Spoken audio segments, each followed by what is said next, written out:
Hello guys, welcome to my new video. दोस्तों स्वागत है आपको रोस्टर बहन चैनल में। दोस्तों आज बात करने वाले हैं पवन सिंह का एक नया सॉन्ग है छठ पूजा सॉन्ग। इस छठ पूजा सॉन्ग का नाम है घटिया स्वर्ग लगे। क्या मस्त पवन सिंह ने ये गाना गाया है।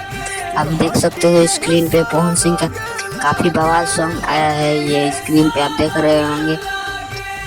आप देख सकते हो घटिया स्वर्ग लगे पावर स्टार पवन सिंह का ये सॉन्ग आपको हम सुनाकर दिखा दे रहे हैं स्क्रीन पे।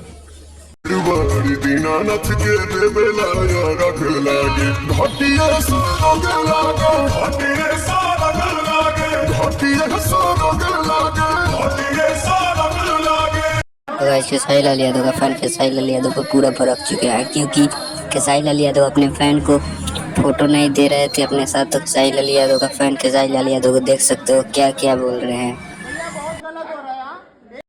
आपसे अच्छा तो हमारे अध्यक्ष जी हैं जो मिलकर एक बोलो ना। पवन सिंह आपके लिए अच्छा करता है, इसे करेगा समाज कभी तुम्हारे लिए। भैया बहुत गलत हो रहा है। एक